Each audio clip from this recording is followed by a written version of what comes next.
मध्य प्रदेश में 27% ओबीसी आरक्षण का मामला सुप्रीम कोर्ट में लंबित है।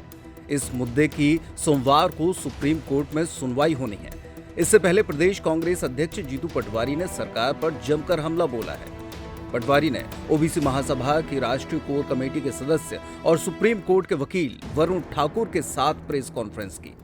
पटवारी ने ओबीसी महासभा की राष्ट्रीय कोर कमेटी के सदस्य धर्मेंद्र कुशवाहा और सुप्रीम कोर्ट के वकील वरुण ठाकुर के साथ रविवार को पीसीसी में प्रेस कॉन्फ्रेंस करते हुए सरकार पर जमकर हमला बोला। उन्होंने कहा कि हमारे पूर्व मुख्यमंत्री कमलनाथ की 15 महीने की सरकार में हमने ओबीसी आरक्षण 14% से बढ़ाकर 27% किया था। मार्च 2019 में 27% आरक्षण के लिए अध्यादेश लेकर आए। फिर भाजपा, आरएसएस और भाजपा समर्थित आरक्षण विरोधी लोगों ने इसको रोकने के लिए एक एमबीबीएस की छात्रा से कोर्ट में पिटीशन लगवाई और अध्यादेश पर रोक लगवा दी। पटवारी ने कहा कि कमलनाथ सरकार ही 2 महीने बाद कानून लेकर आई कि ओबीसी आरक्षण 27% होना चाहिए।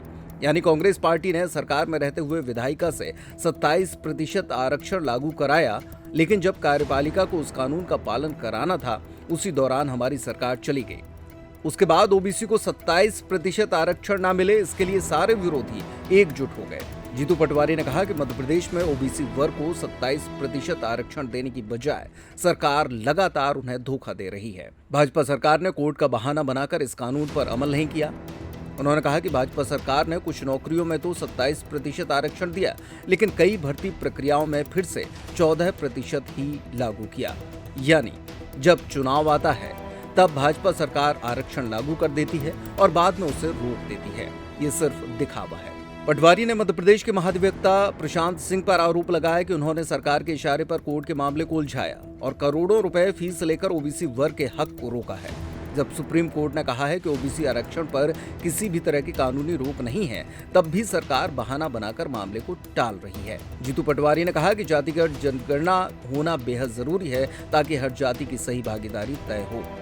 जिसकी जितनी आबादी उतनी ही हिस्सेदारी, ये सामाजिक न्याय की नींव है। उन्होंने बताया कि 20 से ज्यादा युवाओं ने आत्महत्या कर ली क्योंकि उनकी नियुक्तियां वर्षों से रुकी हुई हैं। आंदोलन किए, कई डेलीगेशन सीएम से मिले, कई डेलीगेशन मीडिया और अखबार पे आए, अलग अलग तरह की लाठीचार्ज हुई, कई लोग जेल गए, कई लोगों ने पदयात्राएं की। फिर एक पुलिस की भर्ती हुई, उसमें सारे पद 27% आरक्षण के हिसाब से इन्हें भर्ती कर दी।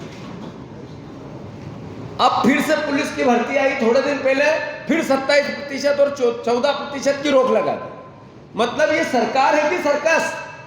एक तरफ पुलिस विभाग के उन्हीं पदों के लिए आपने 27% आरक्षण लागू करके पद दे दिए और फिर अब रोक लगा दी। ये अपने आप में पाप है, गुमराह करने की कोशिश है।